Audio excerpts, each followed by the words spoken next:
It is useless to deny the fact. There is a schism in the Catholic Church today.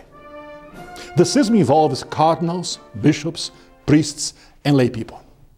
It's about giving Holy Communion to those who live in adultery. Bishops in Poland affirm the perennial teaching of the Church and say no, because it is a sacrilege to receive Holy Communion in a state of mortal sin. But in Germany, bishops say yes, go ahead and receive, as long as you feel you are in peace with God. So one contradicts the other. This schism is a direct consequence of the moral ambiguities of the apostolic exhortation Amoris Laetitia of Pope Francis. Now consider the situation. Suppose a Catholic lives in adultery. He lives in Poland. He cannot receive Holy Communion there until his situation is reconciled with God and his law. But if he crosses the border into Germany, then that's fine. He can receive it, and counting on the approval of certain German bishops. What kind of nonsense is this? Is relativism now calling the shots in the Church?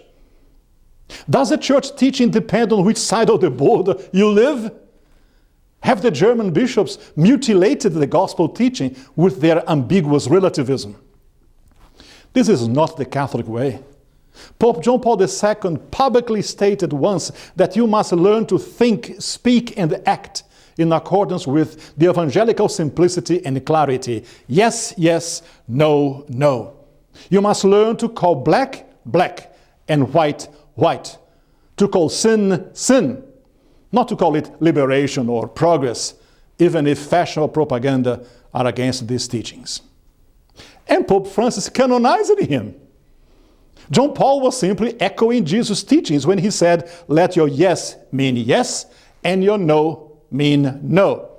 Anything more is from the evil one, meaning the devil. He said, he who is not with me is against me. He who does not gather together with me scatters.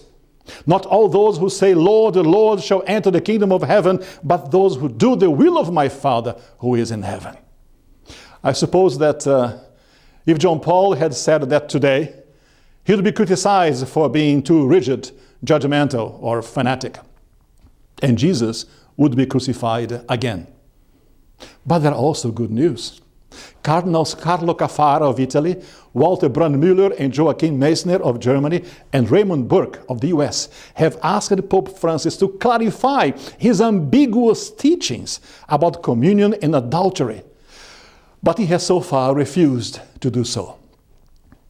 It would be a tragedy if Pope Francis were to enter history as the one who split the Catholic Church, which is a possibility that he himself has admitted.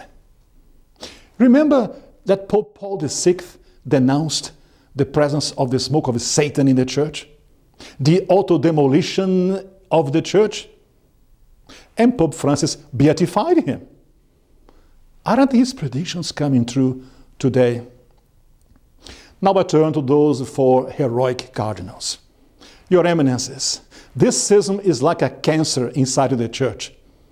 Its metastasis is spreading, as we see today in Malta. In Catholic Malta, a land of heroes and crusaders, is already infected by it. Also Argentina, where Cardinal Jorge Bergoglio came from. Here in the States, there are dioceses where the cancer has emerged its ugly head, like in Chicago. So, Your Eminences, yes, please go ahead in your sacred mission to restore the clear purity of teaching in the Church and dispel the ambiguities of Amoris Laetitia for the greater glory of God and salvation of souls. We urge you, we beg you, we implore you, as the Lord says in Isaiah 58, clama necesis, shout it aloud, do not hold back, raise your voice like a trumpet. And in Acts 18, noli timere sed loquere, fear not, keep on speaking, do not be silent, for I am with you, and no one is going to attack or harm you, because I have many people in this city. Yes, Your Eminences, in the city of God, the Holy Mother Church, the Lord has still many people. Be certain that the thoughts and prayers of a great many faithful Catholics are with you, especially those of us who have been maligned and insulted as being rigid, fanatics, and dangerous. Count on us. Count on our prayers. Count on our support. Deus vult.